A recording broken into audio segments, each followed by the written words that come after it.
So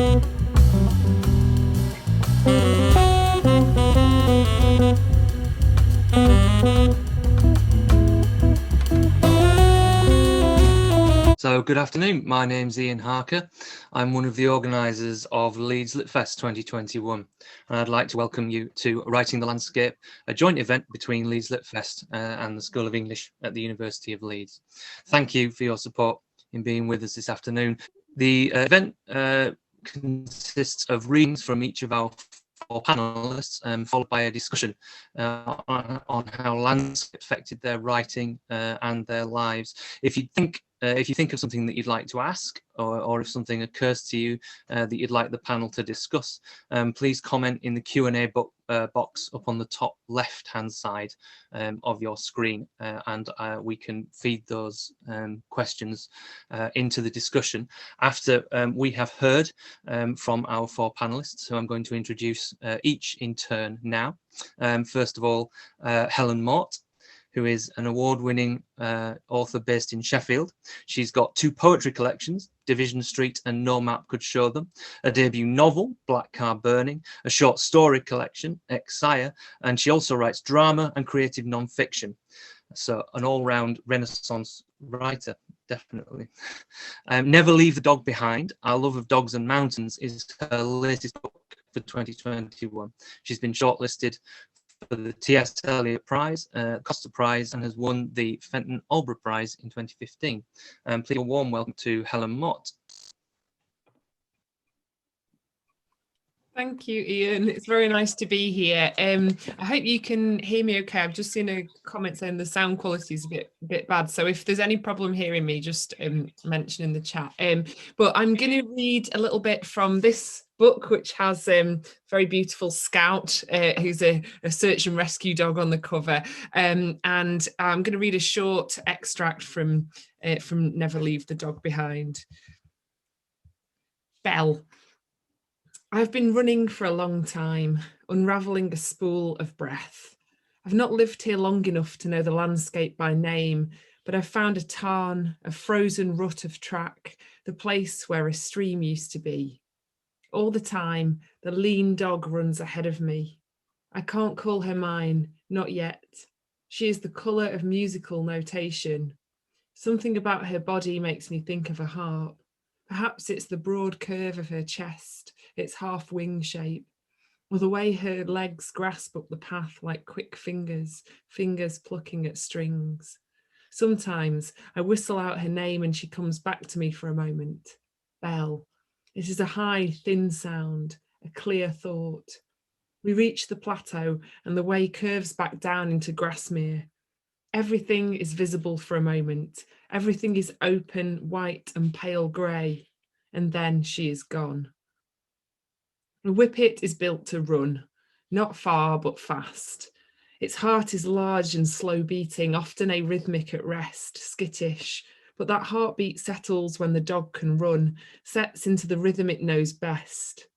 Whippets run with double suspension gallop, all four legs off the ground twice in each stride, once when the legs are totally extended and again when they tuck under the body. And whippets are built to chase. Rabbits, squirrels, hares, sometimes a deer. They are quick enough to catch, not always strong enough to kill large quarry. When they track their prey, they excel at leaving the world behind. The winter I moved to Cumbria, my grandfather was dying. Nobody told me because nobody knew yet. I paced around a house too big for me, putting things in place and putting them somewhere else. The rooms leaked into each other. On the drive up from East Anglia, with all my possessions crammed in the boot, my car had broken down 14 miles away from the city I'd just left. I sat by the roadside, wondering if it meant I should go back. Then my friend's Alan Dorr came to the rescue in a shiny people carrier. I arrived in the Lake District as a passenger. It took me a week before I noticed the village silence, the way the rain on the roof amplified it. When the first snow came, I phoned a local animal shelter because I wanted to volunteer as a dog walker. Do you mind if I ask you a bit about yourself? I'm a writer, I work from home. And what else do you do? The pause lasted a half beat. a whippet heartbeat. I climb mountains and I like to run. On your own, yes. You might suit a sighthound, lurcher maybe, or a whippet. All my life, I've been terrified of dogs. The shape of one in the distance was once enough to make me cross the road or detour for miles out of my way. I remember the gnat-like Yorkshire Terriers from the farm by my parents' house that fastened themselves to my dad's ankles. I remember how he picked me up and held me when I screamed. And in some earlier, vaguer thought, I remember another dog, another more violent encounter, teeth and breath. When I met Belle, I tried not to flinch from her. She jumped at me and I stood my ground. It was only when I walked her on a lead through Ambleside for the first time that I realised she was more nervous than I was, cowering. Her dark eyes reflected my own face, my own fear. All creatures change your habits. When you walk alone with a whippet, you train your eyes to look for movement. Height becomes crucial. A rustle in the bushes is amplified. You're not content with the invisibility of sound. You want to see everything. From the first time I ever went to Scotland with my dad and looked down from the top of the Easians to Loch Treg, I've been obsessed with high places. I go to the hills to help me think. I run up a mountain when I want to leave my mood at the bottom, balance up tiny gritstone holds when I want to forget. The first time I saw Belle leap up onto a dry stone wall on the way down from Easdale and walk along it carefully, I realised height gives you control, a vantage point. She padded along for a stretch, head darting to either side. Then she leapt down gracefully and trotted by my side. The part I've always loved most about running is setting out, the route before you, closing the door to the house, the faint dream of never coming back. Even when you know where you're going, there's always the sense that you could take another path for no good reason, run on and on until your legs give out. Ever since I was a teenager, I've been escaping down canal towpaths and up mountain tracks, setting out without telling anyone where I was going, or how long I'd be. Cross-country races, trying to get ahead of the pack. I'd sometimes run with other people, half disdainful if they couldn't keep up. I'm going to stop there. There's a little bit more in that chapter, but that's an introduction to the dog who kind of forms the heart of this book. Thanks very much. Wonderful. Thank you very much, Helen. I already have a question that I would like for the panel to discuss. Thank you for that. Our next reader is Jason Allan-Paisant. He's a Jamaican poet whose work addresses issues of race, class, and the environmental conditions underpinning Black identity. His poetry has featured in Granta, the Poetry Review, PN Review, Callaloo, New Poetry's 8, Stand, Leeds' very own Stand, and BBC Radio 3's The Verb. He's got a full-length volume of poems forthcoming this summer through via Carcanet Thinking with Trees. And for his reading, I'm going to be adventurous and share my screen, which isn't going to go wrong. So I'll just present my screen, and then Jason, as soon as you can see them, you can start reading. Thanks, Ian. Happy to be here. I'm just going to, well, as Ian said, I'm a poet, and today I'll be reading a few poems as a contribution to this. Let's go. I'm hearing myself echo. I hope that the sound quality in the video are working fine. So the first poems I'm going to be reading, they're all short, well, relatively short, I would think, are from a cycle called, in my forthcoming book, Thinking with Trees, called Plague Walks. And there's no surprise there what that's about. So, Plague Walks 4. The gladiator buds everywhere in the forest, ready to push forward their leaves, galaxies of dandelions. So much life has missed this year while we have been indoors. I came out and the horse chestnuts had already blossomed, and all of spring stood there, thick to the touch. 5. When I see you round the corner in the mist of running of a blink, I thought a tree standing there in the path is no human in camo jacket. The bird calls of the stream go on there, the susurration.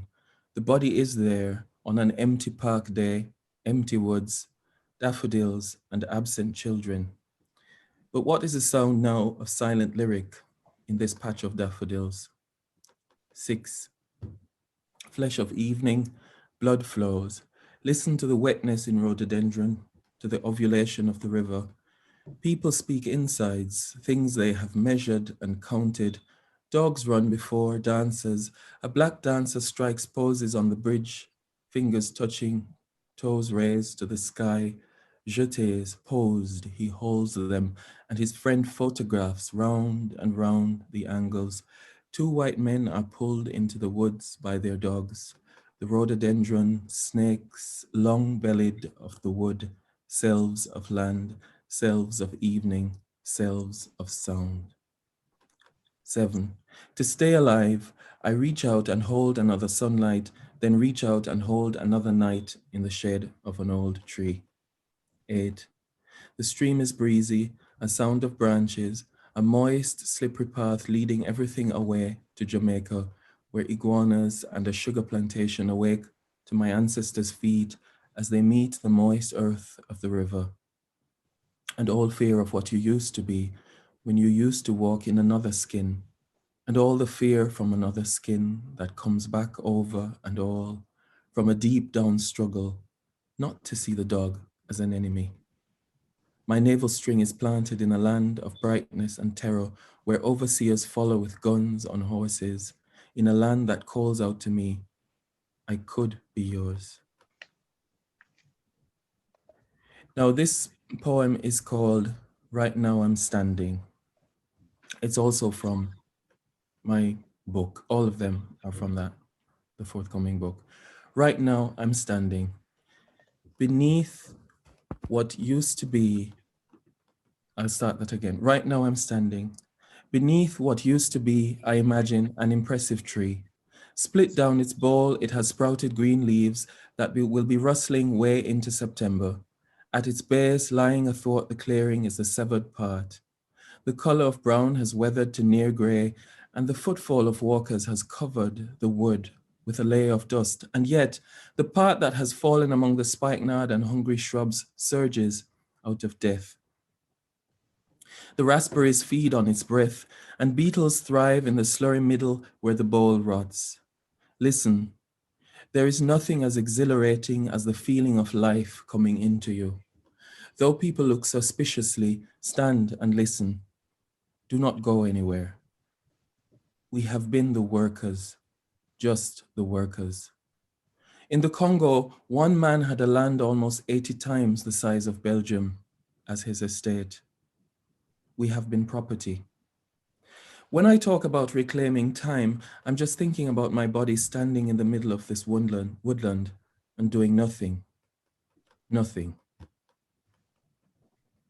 The last poem that I'll read is a short poem called Daffodils, Speculation on Future Blackness. It's time to write Daffodils, Speculation on Future Blackness. It's time to write about daffodils again, to hear a different sound from the word daffodil. Imagine daffodils in the corner of a sound system in Clapham. Can't you? Well, you must. Try to imagine daffodils in the hands of a Black family on a Black walk in spring. Thank you very much. Thank you very much, Jason. I'm introducing our next panelist to hear some of her work, Anna Chilvers, who's a writer, a runner, a long-distance walker, a mother, a teacher, and a reader. She has 3 novels, all published by Blue Moose: East Coast Road, Tainted Love, and Falling Through Clouds. She's also written a collection of short stories, legging it through Pennine Prospects. She has also written poetry and scripts and is studying for a PhD in creative writing. Hello, Anna. Hello, thank you very much. So I'm going to read from my latest novel, which is East Coast Road, this novel. So in this novel, the main character goes for a long walk down the northeast coast, and I'm going to read a little section of that walk. So she's with two other people. My main character is called Jen, and the two other people she's with are one character called Effie, who she thinks is a cousin of hers that nobody else can see, a kind of invisible cousin who may or may not be real, and Effie's friend, who is a man called Wolf. So the three of them are walking down the east coast. Jen watched Wolf's legs scissoring along across the sand with seemingly no effort. A triangle of sea appeared between the leather of his trousers. Flash, flash, flash. Behind him, Effie took smaller steps and seemed to glide across the sand in her robes, as though her feet were an inch above the ground. I don't know if I can go much farther. Effie and Wolf both turn around. The sea behind them swayed and the horizon lurched like water in a bath. Wolf frowned. We need to cover as much ground as possible before nightfall. Jen looked at her cousin. Effie, I can't. Is there a place we can rest, just for half an hour, so Jen can find some strength? Wolf shook his head. It's not safe here in the open. Egfrith will have his men out. We need to keep moving. Jen nodded and stepped forward. She was too tired to even ask him what he meant. Her feet were hot irons and her bones were molten lead. They'd walked from beach to beach, from Bamborough to sea houses, over hard sand and soft sand, crossing streams that cut channels down to the sea, across a headland, then another headland into Beadnell Bay. Sun shone on the sea and shone on the sand. Jen's eyes hurt. She closed them and she could see bright red flashed across with black. She remembered Rebecca getting migraines when they were younger. She opened her eyes again. They took a path that led away from the beach through swathes of marram grass. The heat of the sand burned through Jen's soles. The grass tickled her ankles. Her hair was hot. Everything looked red and her eyes narrowed to slits. The ground tipped and she fell. She's not used to this, Jen heard her cousin's voice. She's not been well. Effie and Wolf were both leaning over her. Jen, have a drink. Jen took the stone bottle and put it to her lips. You go on, she said. They're not looking for me. I'll be okay. I'll find the village. No, said Effie. I'm not leaving you. It's my fault you're here. I'll carry you, said Wolf. Jen laughed. I mean it, he said. I'm not a child, said Jen. When they were children, Danny used to run around the garden as fast as he could with her screaming on his back until Donna came out to tell them to be quiet. Wolf crouched down in front of her, presenting his leather-clad back. Climb on, he said. Jen giggled. Wolf was tall, and although he was thin, his shoulders were broad. She handed the bottle back to Effie and got to her feet. She leaned into Wolf, wrapped her arms around his neck and let him grab her legs as he stood up. She felt as though she were 8 years old. She remembered walks along the river with Dad and Danny, getting tired on the way home. She looked over Wolf's shoulder at the path and watched his boots appear in her vision. Right, left, right, left.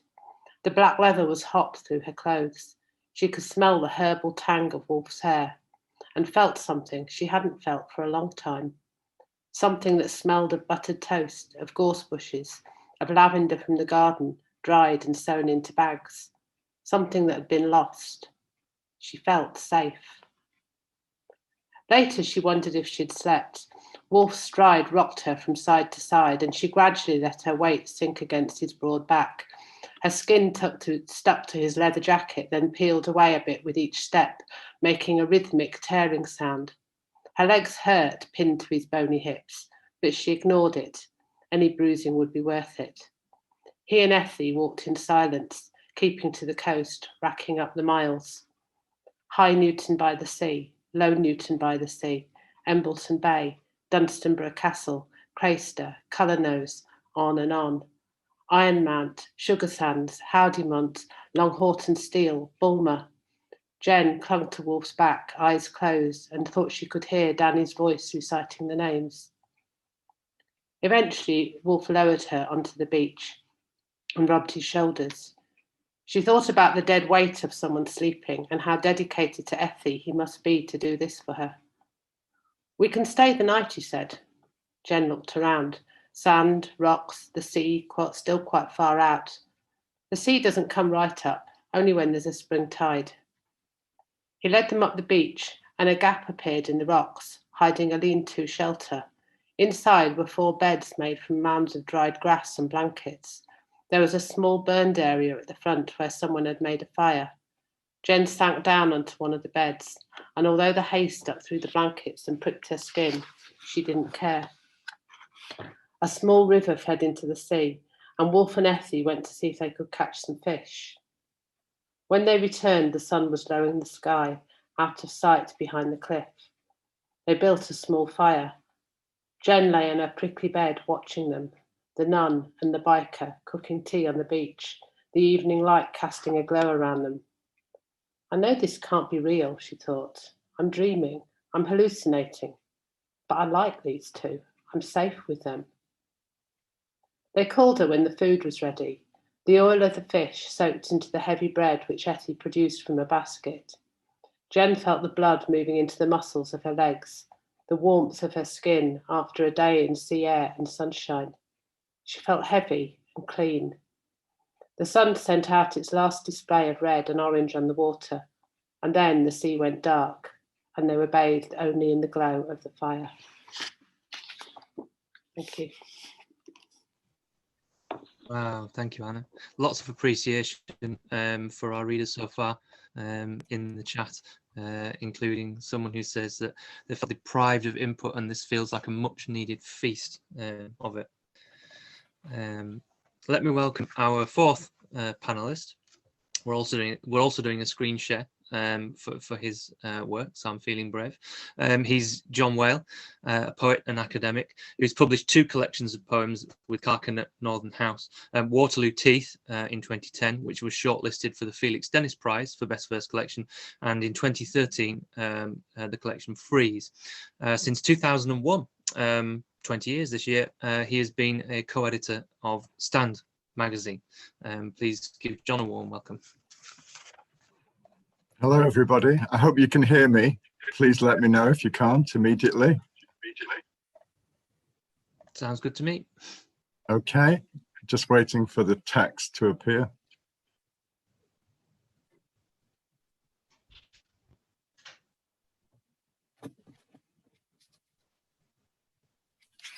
Okay, I'm going to read 2 short prose poems from a calendar, really, of prose poems called Wayward Observations.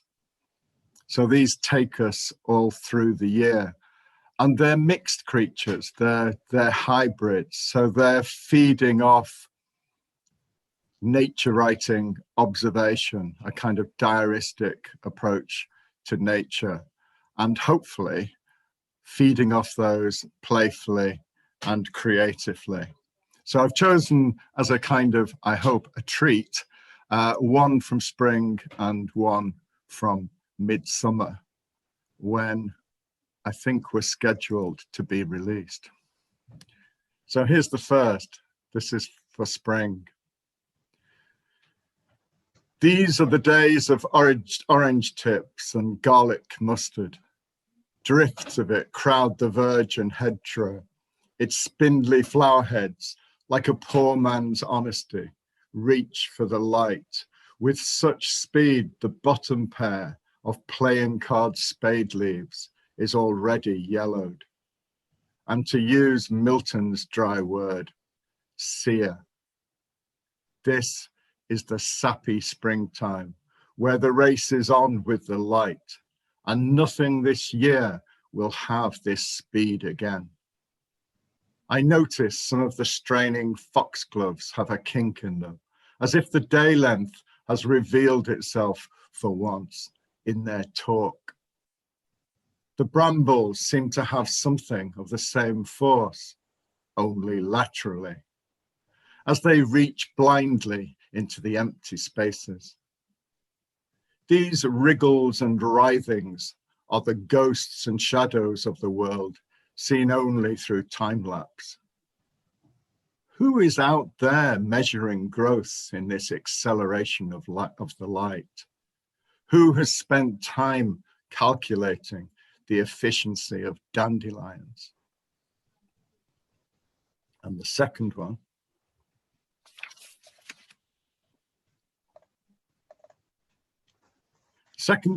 as I said, is a midsummer poem. It's a poem that comes out of visiting, if that's the correct word, sighting, observing nightjars just north of Leeds in a conifer plantation, or rather in a destroyed conifer plantation.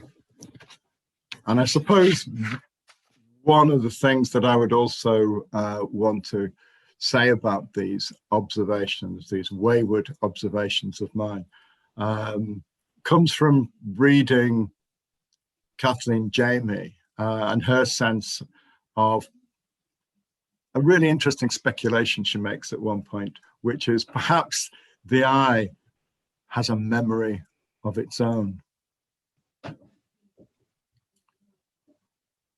In the strange substance of half light, there's something like a croak or cough over my shoulder in the plantation, followed by a couple of claps.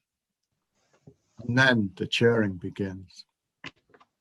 Nightjar, razor grinder, moth gobbler, lichfowl, dewfall owl. There's one silhouetted, sitting lengthwise, unbirdlike, on a branch of a wrecked tree amid the smashed conifer debris and fly-ridden wheel ruts. This could have been painted by Nash if he'd had a handy searchlight. Another appears. It flaps, stalls, and flickers in the gloaming, as much falling as flying. And then that sound again, mechanical. My mind struggles to stretch its idea of a bird this far and fails to see how this flickering subavian can make it all the way south of the Sahel. And then out of the blue, days and nights later, I find the mystery of the creature's elongated middle toe scratching at my imagination. Thank you. Thank you very much, John. Lots of love in the chat again for the work that we've heard, and that can provide some ideas for the discussion. If anybody in the audience wants to ask any questions or to ask the panel to consider anything, pop it in the chat or in the Q&A. I'll try and keep an eye on both. But I suppose my opening question goes back to Helen's reading, and she said, all creatures change your habits. I wonder, over the last year, have each of the panelists spent more time in their landscape or less? And do you think the last year has changed your writing habits, and how has the landscape changed your writing habits over the last year? I'm just diving in and going first because you referenced my reading and I hope that's okay. Certainly for me, there's a bit that I missed out, I didn't have time for in the reading, that references Helen McDonald's H is for Hawk, and she talks about that very much in that book as well, the idea of her habits changing with the hawk, and that kind of yeah, the intimacy between people and animals and landscape. For me, yeah, my habits have changed in the past year. My toddler learned to walk confidently about a year ago now, just as the lockdown was beginning. And so I've had this incredible experience of, because he was at home all the time with me, first doing walks down to the bottom of the garden, and then we'd try to go to top of the road, and then we'd go round the block, and then we go a bit further, then we go to a park. And so I can almost chart my experience of landscape in lockdown through his walking. And when things freed up a bit more, we were able to go out to the Peak District and walk there as well. So I have felt much more local in my habits than normally, but just that way of noticing that you get when you're moving very slowly, like with a toddler particularly, or you know, I get the same thing when I'm walking with my gran. You walk more slowly and you just notice what's going on around you a bit more. Dogs are different, aren't they? Because they just send you direction outwards in all directions. But it's definitely made me slow down and actually worry less about not writing, because I haven't done much writing this year, and just think about noticing instead. That was a very long answer, sorry. I'm sure other people have lots to say on this as well. No. Yeah. Anna, you're a runner and a long distance walker. Have you been running and walking more? Well, to begin with, no. So the year before the pandemic, I did lots of visiting woodlands, because for my PhD, I'm writing a novel that's sort of inspired by walking in woodlands, and I'd done a lot of that the year before. But last winter, I'd had some sort of hip injury, and I couldn't, and my mobility was really limited for a while.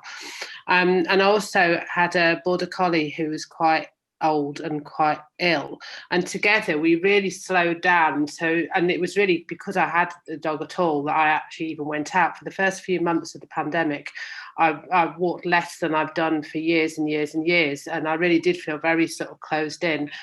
And then my hip started to get better, and my dog didn't. Unfortunately, we lost her last July. So that was, I guess, in sort of late summer, it started to change, and I'd started to get out more and more, and I have done a lot more walking and running since the summer. But that first bit did seem to just, everything seemed to just sort of close down and draw me into this sort of very indoor, stationary, it seemed to me quite stationary place. So it was a really strange time. And this lockdown, I've been walking and running a lot more, so I don't feel quite so locked in. But I think I did that first time. Yeah. I suppose it's easier. It's an easier question for people writing poetry, because it's physically easier maybe to write poetry in the landscape. But Jason, John, do you ever write in the landscape? You know, take out a notebook, start dictating something on your phone, or do you come away from the landscape, or maybe a mixture of both?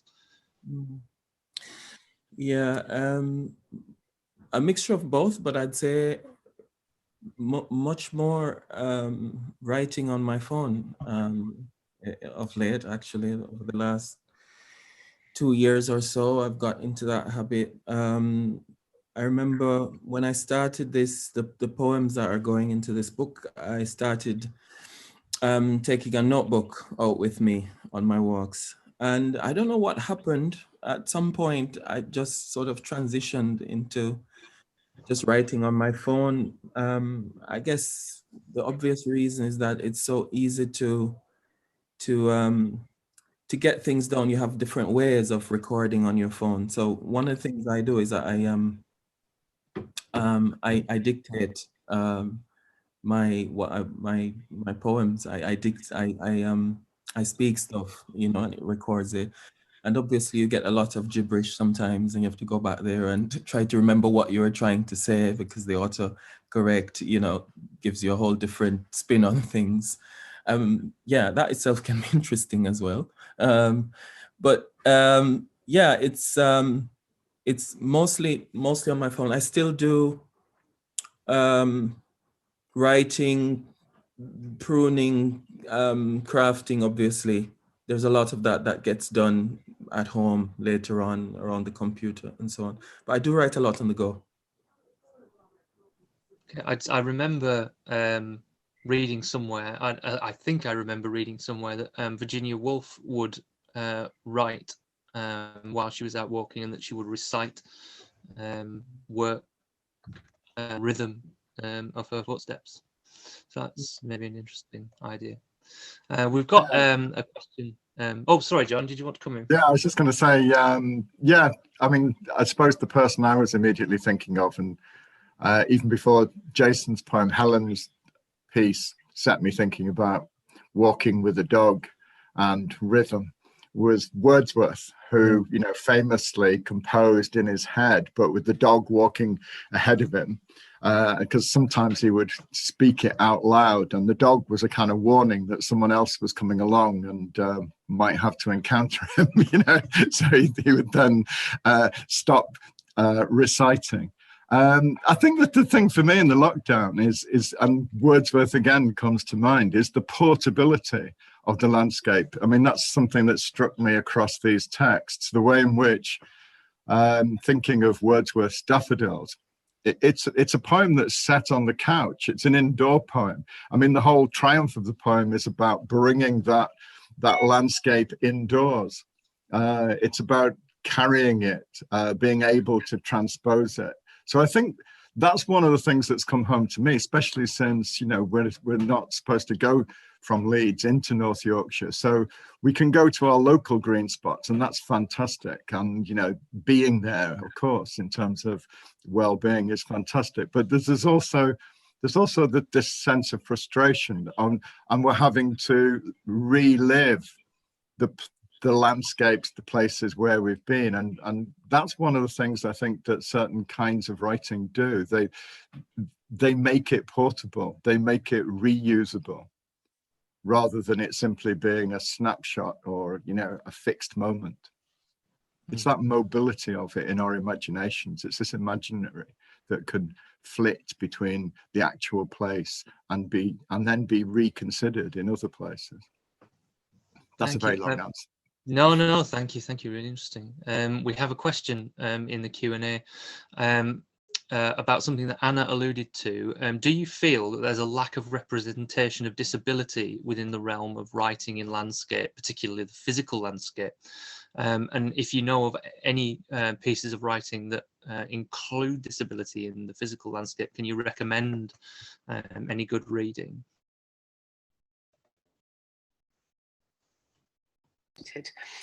I'm not sure. I can immediately think of anything. Yeah, I mean, I think it is an area that's really interesting, and disability in the landscape. Obviously, there's disability takes many forms, and that can be a physical disability or otherwise.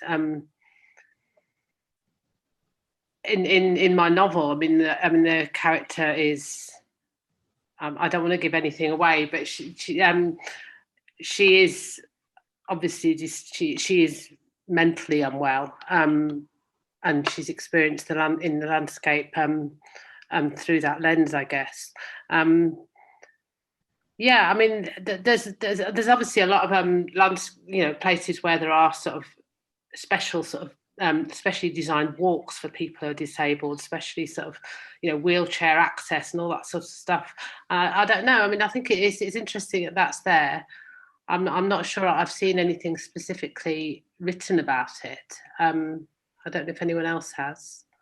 I think there's going to be some forthcoming titles. So I know, for instance, that Polly Atkin, who's a superb poet, but she's writing a memoir which is partly about chronic illness and the outdoors, looking at that experience. You can also, I read a lot of climbing literature because that's the world I'm very interested in. You can find experiences within that. Like I know that Karen Dark, the athlete and Paralympian, has written about her accident and about being a sports person in the outdoors. Like she's done stuff like she's gone up El Capitan in America and done things like that.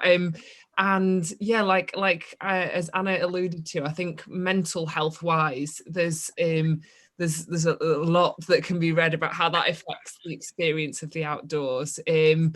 The example that comes to my mind is that I've got a short story called Weaning, which is about postnatal depression, or specifically stopping breastfeeding and depression in landscape, and it's all narrated through someone forgetting the names of places. So I think there are loads of explorations on that side. I'll think of some more probably in a bit. Yeah, and we've got some mentions in the chat. Polly Atkin wrote a commission last year around walking and illness, and there was another one that I can't find. I imagine that the question is coming from a point of view of contemporary writing, and I think there's some urgency, isn't there, in nature writing at the moment to have greater diversity of all kinds. And that's clearly an urgent pressure point at the moment.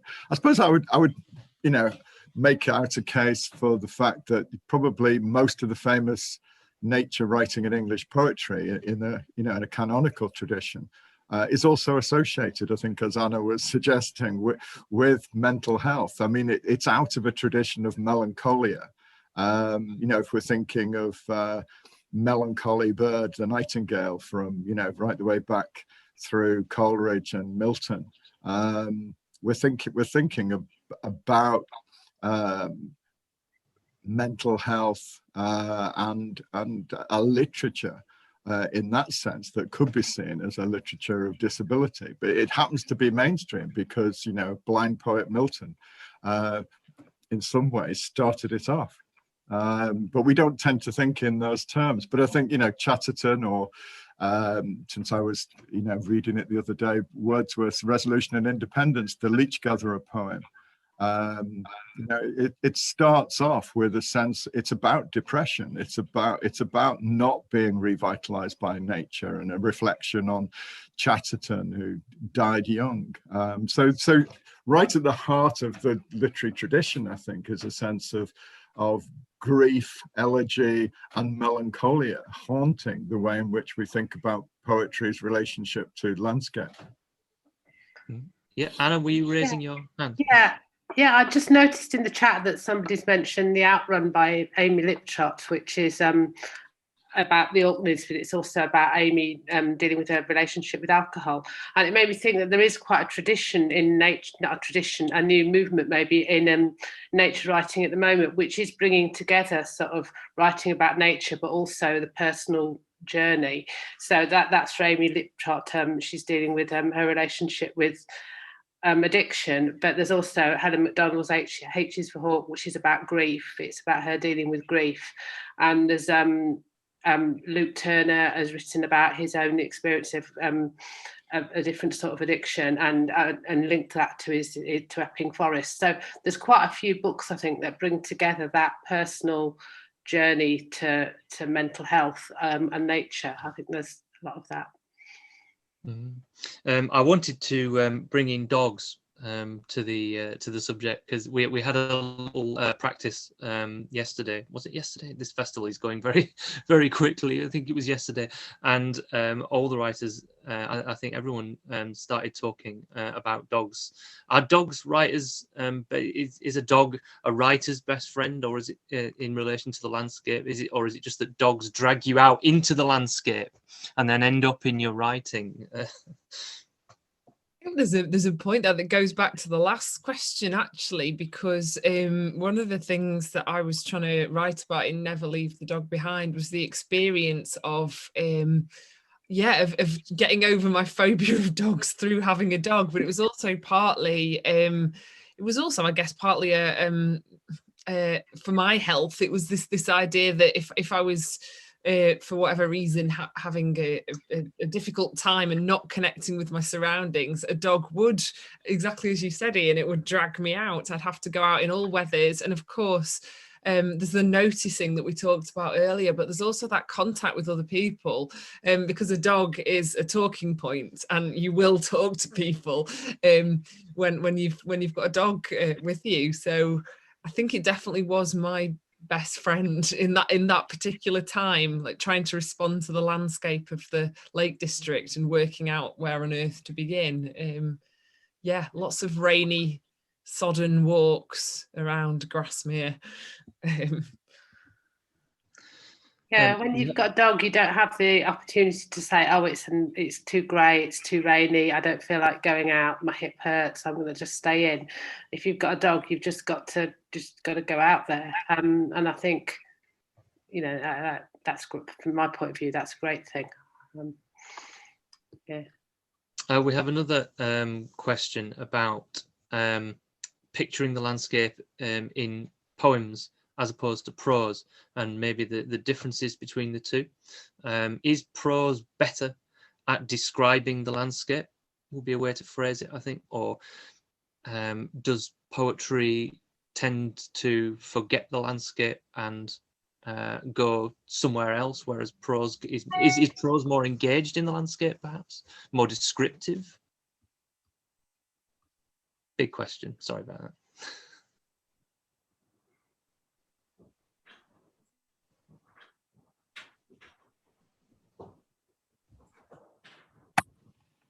that. Does prose describe the landscape better than poetry? I wouldn't say that. Okay, go on, Jason. Yeah, I mean, I wouldn't think that poetry describes, or prose describes the landscape better than poetry, or indeed that one necessarily describes the landscape better than the other.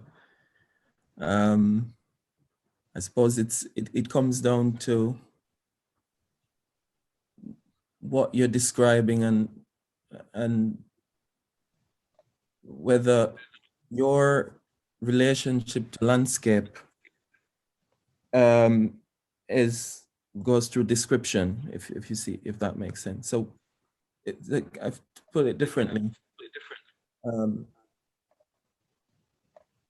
I think poetry sometimes goes beyond description, because I think in a poem what you're trying to do is that you're trying to you're trying to connect with the landscape is one thing that you're trying to do, but you're sort of trying to make sense of it as well, and I think that goes beyond pure description. But the short answer is that I don't think one is necessarily doing that job better than the other, and I don't think the function of one or the other is necessarily about describing the landscape. I agree so much with that, Jason. Good night. I also think that the job of describing landscape is never over, and that's partly what keeps us going back to it again and again and looking in different ways, because I know, for instance, I write poetry and prose in various forms, always about the same, generally about the same little patch of South Yorkshire and Derbyshire, and I keep thinking to myself, when will I get fed up of writing about this place, or when will I feel like I've exhausted or said everything I can say about it in poetry and prose? It just doesn't seem to happen. Every time I try and write something, I think it's going to be nothing to do with that landscape.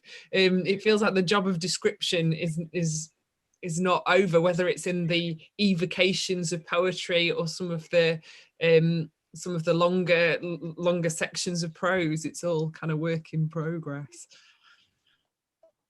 Yeah. I was just going to say that, I mean, you know, the others, I mean, their work for me in the readings they gave was characterized not by the main attempt to create a pictorial image of something, but more about the cognitive process of moving. I mean, they're all characterized by movement, of movement and stopping, and the kind of rhythm of that kind of cognitive process of moving through a landscape and capturing something of that ability of interaction with the mind, and what that does to your sense of your mind, your body and time. It's a kind of, it's capturing that process rather than simply being a visual scene that's at the heart of, you know, what the other three are doing, I think. Yeah. And I think just to piggyback on your point, John, what it makes me see is that poetry also comes out of the struggle with description. It arises out of the difficulty and the ultimate incapacity to describe something, to represent something. I think that struggle is always at the heart of the poem. How do you name the wonder that you see? How do you name that thing that shock of beauty, or that shock of wonder, which ultimately is unnameable? So yeah. Thank you. We've talked a lot about, it seems, the countryside and those landscapes, but just asking each of the panel, I guess, off the top of your heads, if when you're talking about urban landscapes, are there any favourite writers of yours that describe an urban landscape really well, or really evocatively? Is there an urban landscape in a book that that leaps to mind?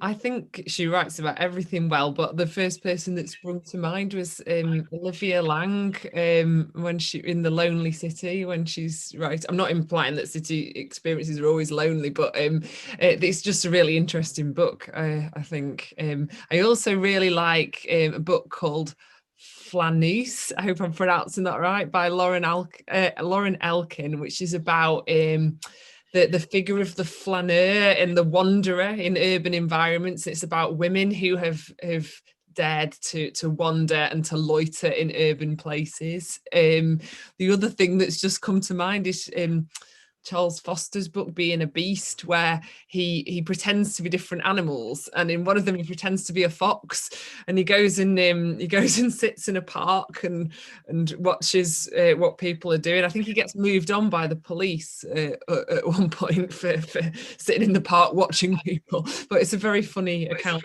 of the city. He scavenges in bins as well, I think. When he's being a fox, he scavenges from bins, and I think he even breaks into people's back gardens, and he does get into trouble. Yeah. Yeah, a stunning book on urban landscape that I've read recently is Caleb Femi's book Poor, published with Penguin. And I find it really stunning because it trains the gaze on that council, the council estate, which is the Peckham council estate, and the way it describes that urban space as through his lens, growing up, and the experience of growing up and forming community and solidarity and so on. And in that area, it challenges a lot of the stereotypical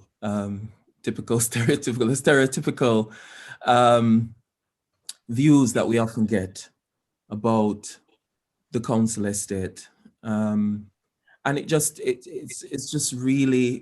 gives us all these perspectives, these human perspectives of what happens in there. So I think that's a good example as well of a kind of a neglected field.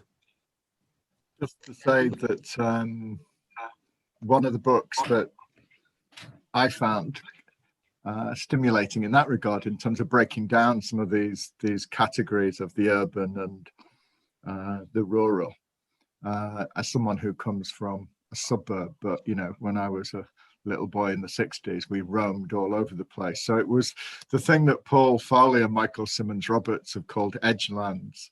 They were the kinds of places, wasteland,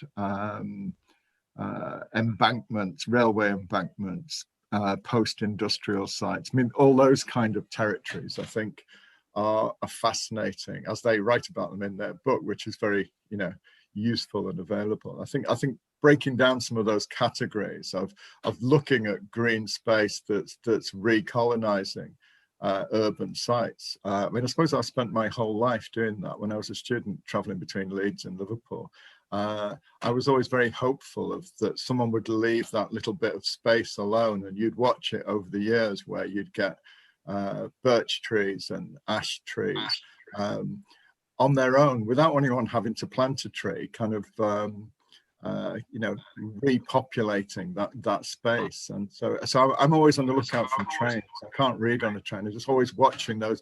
How are those little spaces being recolonized naturally? You know, that primary growth that we get from birch trees, which is always an exciting moment, and then a devastating one when the diggers move in.